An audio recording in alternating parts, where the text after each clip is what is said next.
1064 সালের ফেব্রুয়ারি মাসে আলপ আরসালান ও তার পুত্র প্রথম মালিক শাহ নিজামুল মুলুকের সাথে বাইজেন্টাইন আর্মেনিয়ায় অভিযান চালান, যেখানে তারা আনি দখল করতে সক্ষম হন।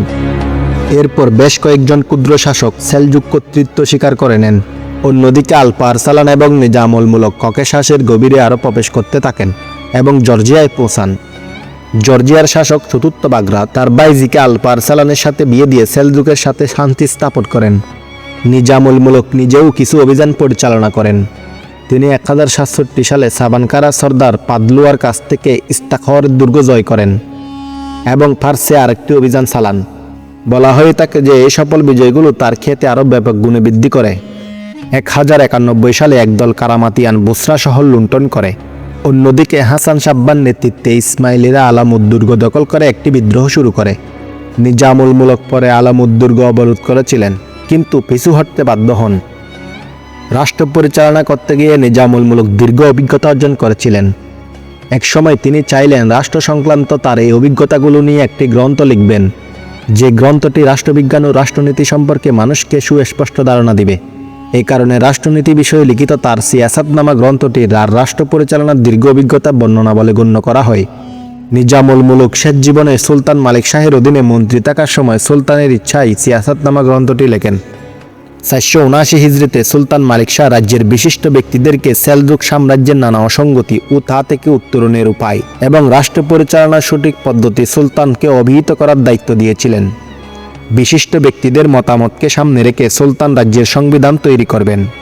তখন রাজ্যের বিশিষ্ট ব্যক্তিরা মেধা ও প্রজ্ঞার সাহায্যে নিজেদের মতামত সুলতানের সামনে পেশ করে। সম্রাট সেই সব থেকে কেবল নিজামুল মুলুকের লিখিত সিয়াসাতনামা গ্রন্থটি সংবিধান হিসাবে বেছে নেন।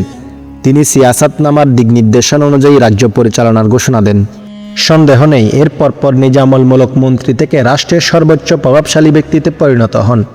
রাষ্ট্রীয় নানা সমস্যার সমাধান, রাষ্ট্রীয় চুক্তি ও সমঝোতা, বিভিন্ন খাতে সম্পদ ব্যয় করা, যে কোনো বিধান জারি করার একচ্ছত্র অধিকার লাভ করেন। কোনো জবাবদিহিতা ছাড়াই এসব ক্ষেত্রে তিনি স্বাধীনভাবে হস্তক্ষেপ করতে পারতেন। রাষ্ট্রীয় নীতি ও নৈতিকতা, সাধারণ মানুষের সাথে রাষ্ট্রের সম্পর্ক নির্ণয়, যুদ্ধকৌশল ও তার মৌলিক উদ্দেশ্য সব ক্ষেত্রেই নিজামুল মুলুকের পরামর্শ সিদ্ধান্ত বলে বিবেচিত হতো। সে সময় সংবাদ পৌঁছানোর জন্য একজন দক্ষ ও শক্তিশালী বাহিনী ছিল, যারা মানুষের মাঝে মিশে থেকে বিভিন্ন ধরনের তথ্য সংগ্রহ করত। জুলুম, নির্যাতন কিংবা কোনো ষড়যন্ত্র অথবা প্রাকৃতিক কোনো দুর্যোগের সংবাদ স্থানীয় প্রশাসনের কাছে দ্রুত পৌঁছিয়ে দিত। নিজামুল মুলক সংবাদ পৌঁছানোর ব্যবস্থাকে আরও উন্নত ও দ্রুততর করার জন্য বিভিন্ন স্থানে ডাককেন্দ্র স্থাপনের পরামর্শ দেন। সৈন্যবাহিনীকে বিভিন্ন ব্যাটালিয়নে ভাগ করার ক্ষেত্রে জাতিগত সম্পর্ক প্রদান না হওয়া গুরুত্বপূর্ণ। তুর্কি বাহিনী বা আরব বাহিনী কিংবা পারস্য বাহিনী এভাবে যাতে ব্যাটালিয়ন ভাগ করা না হয়, সেই পরামর্শ নিজামুল মুলক তার সিয়াসাতনামা গ্রন্থে সুলতানকে দিয়েছিলেন। এটাই ছিল নিজামুল মুলকের সবচেয়ে গুরুত্বপূর্ণ পরামর্শ। বিভিন্ন জাতির সৈন্য দিয়ে ব্যাটালিয়ন সাজানোর অন্যতম ফায়দা হলো শাসক শ্রেণী কোনো ধরনের সম্মিলিত বিদ্রোহ অথবা অবাধ্যতা ভয় থেকে মুক্ত থাকেন। নিজামুল মুলক খুবই সতর্ক মানুষ ছিলেন। গজনীরা জাতিগত সম্পর্কের ভিত্তিতে সৈন্যবাহিনীকে বিভিন্ন ব্যাটালিয়নে ভাগ করত। এই গজনীদের পরপরই সেলজুকদের শাসন শুরু হয়। এই শক্তিশালী কৌশলটি সেলজুকরা গ্রহণ করে। তাদের পরবর্তী জিনকি, আইয়ুবি, দাস ও রোমের সেলজুক এবং উসমানীয়রা এই কৌশল অবলম্বন করে। নিজামুল মুলকের বিবাহিত জীবন। তিনি জর্জিয়ার চতুর্থ বাগরাতের এক ভাইজি বা কন্যার সাথে বিবাহ বন্ধনে আবদ্ধ হয়েছিলেন, যিনি পূর্বে আলপ আরসালানের সাথে বাগদত্তা ছিলেন।